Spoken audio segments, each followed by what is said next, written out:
Hi, I hope everyone's been having a great week so far. I'm really fascinated with Science Channel, Discovery Channel, shows about zoos and aquariums, and just really interested in animals. I don't know about you guys, but it just fascinates me sometimes. And one of the things I find really interesting, have you ever noticed like animals like a frog or a butterfly, that they really go through a big change, a big transformation? They start out as one type of animal or something that looks like an object to us, and they look completely different by the time they go through being kids and grown up into adults. With us, with humans, we're really small, we're babies, but we still look like humans when we're born. I'm just always fascinated about this real major change that animals go through. I don't know if you guys have ever noticed that. With our story today, we're going to be looking at a person who went through a really major change too.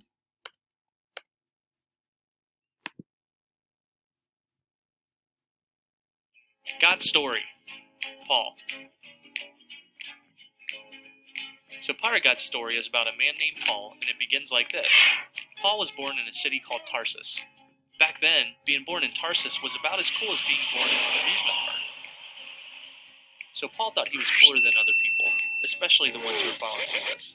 Paul turned into a real bully. He found ways to get people who were following Jesus thrown in jail, beat up, and even killed. One day, Jesus yelled from the sky, "Paul, Paul, why are you acting this way?" Then Jesus shined a really bright light, brighter than the sun, right into Paul's eyes. Paul couldn't see anything for 3 days. Kids, never look straight at the sun. Remember what happened to Paul. After Paul could see again, he decided to listen to God. And not just listen. Paul decided to spend his whole life telling people about God and God's son Jesus. Paul knew if he was going to tell people about God, he better get to know God. Paul found different ways to get to know God. Sometimes he fasted, which is when you skip a meal or many meals, and spend time praying to God instead. Other times, he snuck off alone so he could sit and listen to God. Paul said getting to know God was like training to run a big race. Sometimes training for a race takes work, especially if you want to win. Just like it can sometimes take hard work to fast or sit quietly and listen to God. But for Paul, knowing God was way better than winning first place, even if the prize was $1 billion. Once Paul knew God, he was so excited that he wanted to tell everyone, even people he didn't know. Paul became a missionary. A missionary is a person who goes to new places and tells people about Jesus. And even while he was doing this, Paul was writing lots and lots of letters telling other people about Jesus. Now sometimes, Paul found out that not everybody wanted to hear about God, but he told them about God anyway, just to make sure everybody had a chance to hear. Have you ever tried talking to somebody when they weren't listening to you? The people started getting really mad at Paul when he talked. They threw rocks at him, beat him up, put him in jail, and even tried to get rid of him completely. Guess what Paul did? He said he'd be happy to go to jail, get beat up, even die if it means more people know about Jesus. Well, God was with Paul when he was getting beat up and put in jail. One night, God even sent an earthquake to open the doors of the jail so Paul could be free. But instead of escaping, Paul stayed to tell the prison guard about Jesus. Later on, Paul was sent to a bigger city with a bigger jail. To get there, he had to take a boat. During hurricane season, one of the storms hit Paul's boat and it got shipwrecked. Sorry. So he had to swim all the way to a nearby island. Picture swimming in the North Pole with penguins. That's how cold Paul was. But as soon as he saw there were people living on the island, what do you think he did? Yep, he taught them about Jesus. Paul never stopped telling people about Jesus and how Jesus loves everyone and wants to help them stop doing wrong things and teach them how to know him. He got put in jail at least 4 times, was shipwrecked 3 times, and was even bitten by a poisonous snake. But Paul didn't care what happened. He was so happy knowing God that he just wanted everybody else to know God too. And that's the story of Paul. So in case you missed it, here's the quick version. Paul was a bully who didn't follow God. God blinded him for 3 days. Then Paul believed in God, and he spent time getting to know God. He decided to tell everyone about Jesus. He was willing to have rocks thrown at him, go to jail, get beat up, get shipwrecked, or even die, as long as he could tell people about God. And that's a part of God's story.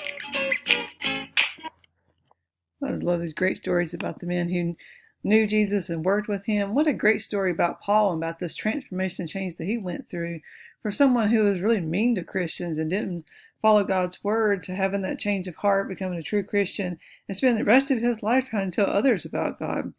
And so that's something for us to think about. Look at 2 Corinthians chapter 5, verse 17. Therefore, if anyone is in Christ, he is a new creation. Old things have passed away. Behold, all things have become new. That means when we become a Christian, just like Paul, we're a new person.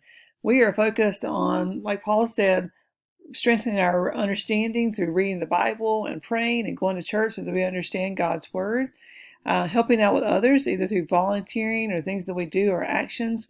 And mainly, just this whole idea of being a Christian means being Christ-like. So that means that everything that we do and say when we're with our family, with our friends, with people we don't know, we always are acting and speaking in a way that, one way or another, people know about God, know about his love.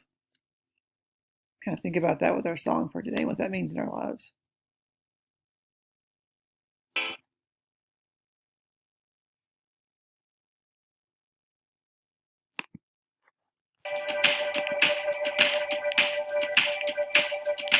This little light of mine, I'm gonna let it shine.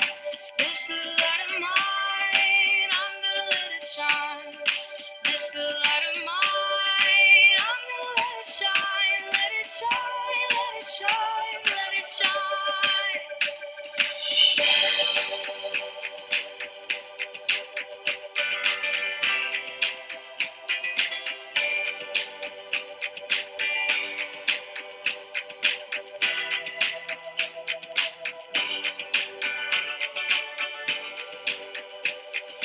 This little light of mine, I'm gonna let it shine.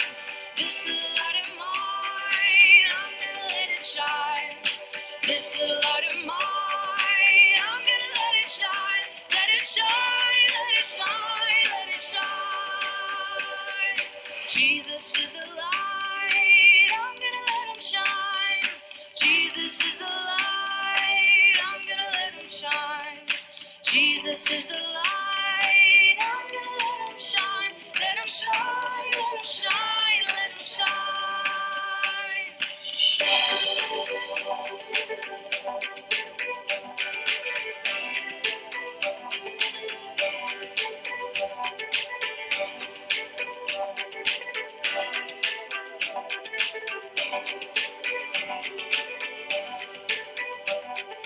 I will stomp my feet and I will clap my hands and shout.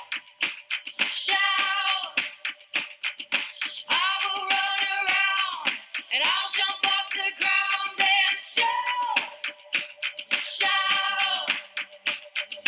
I will stomp my feet and I will clap my hands and shout.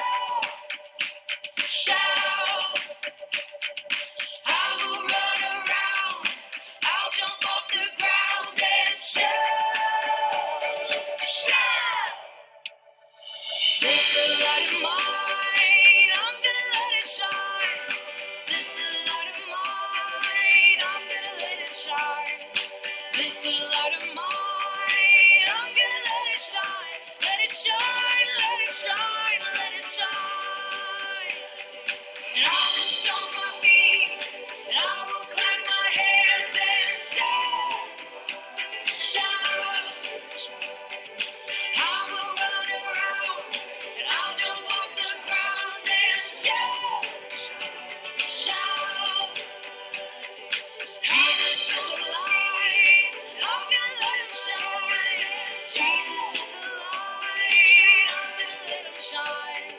Jesus is the light, I'm gonna let him shine. Let it shine, let it shine, let it shine. Let it shine, let it shine, let it shine. Let it shine, let it shine, let it shine. What an awesome message to remind us about how we can shine that light from God and be a witness for him in all that we do. Let's finish up with 2 Corinthians 5:14-15. For Christ's love compels us, because we are convinced that one died for all, and therefore all died. And he died for all, that those who live should no longer live for themselves, but for him who died for them and was raised again. Jesus made that sacrifice for us so that we could be with him in this life and the next life. Hope you guys have a great week full of blessings. Goodbye.